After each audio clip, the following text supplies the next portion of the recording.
Demonstrations and clashes recently broke out in a large number of Arab and Islamic in response to an incident of religious defamation. This episode requires some reflection. While we must acknowledge the importance of freedom of expression, we must also recognize that such a freedom comes with responsibilities, especially when it has serious implications for international peace. That was the Egyptian president right here on American soil advocating for limiting the freedom of speech. Now, it doesn't get any scarier than this. We give this guy $2 billion a year. Joining me now with reaction, the author of the brand new book, Radicals, in bookstores everywhere, David Horowitz. Democratic strategist Michael Brown is with us. So we give this guy $2 billion a year, comes on American soil, an anti-Semite, part of a terrorist group that supports other terror groups, leading a Muslim-led global ban on insults to the Prophet. Right. This is the head of the most aggressive hate group in the world. This is a man who freed the brother of Zawahiri, who's the leader of Al-Qaeda, and his brother, Mohammed Zawahiri, led the attacks on the American embassy. This is a man who demands the release of the blind sheik who tried to kill 100,000 New Yorkers, blow up the Lincoln and Holland tunnels. This is the head of an organization which can only be compared to the Nazis. I mean, he sat at a huge rally where his imam said that they're going to make Jerusalem Muslim and Israel a Muslim country. Why doesn't this president, this is what was so humiliating about his pandering, embarrassing speech today, why doesn't he tell them, go straight to hell? Because you don't lecture America. He is responsible for Morsi being in power.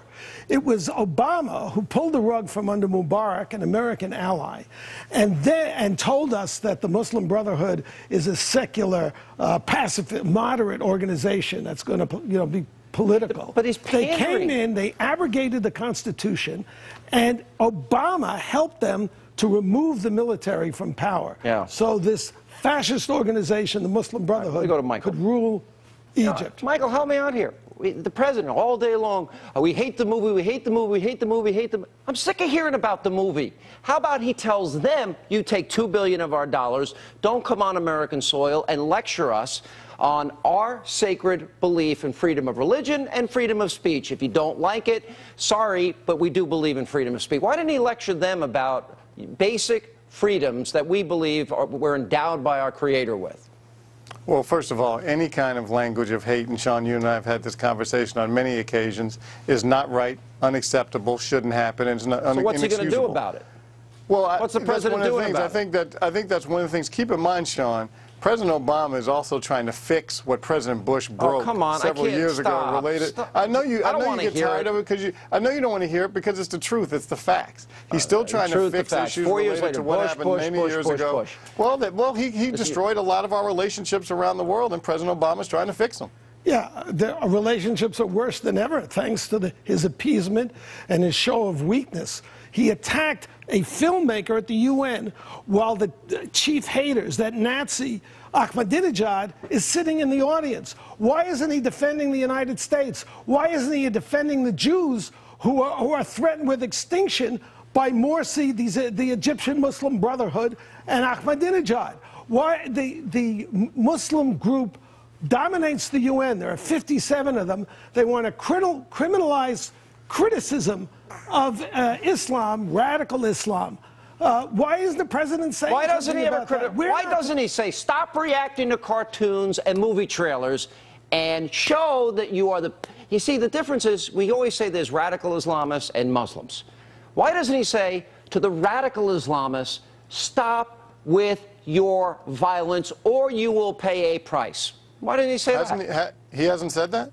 What is it? Well, he spent all this time talking about the movie trailer. Never addressed Islam and said that. But I also, well, first of all, I'm not here to defend or advocate for any particular side of this issue. He's except weak. To defend the, but except to defend the president, and certainly he is not weak. I don't think the UN today is the proper venue for him to say what you wanted him to say. He has made these statements.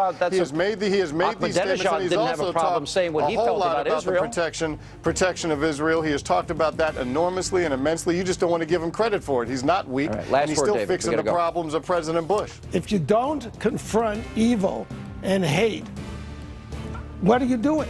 He's supposed to be defending us. We're I agree under with attack. Mr. Horowitz there. We were attacked on 9/11. We were attacked on this 9/11.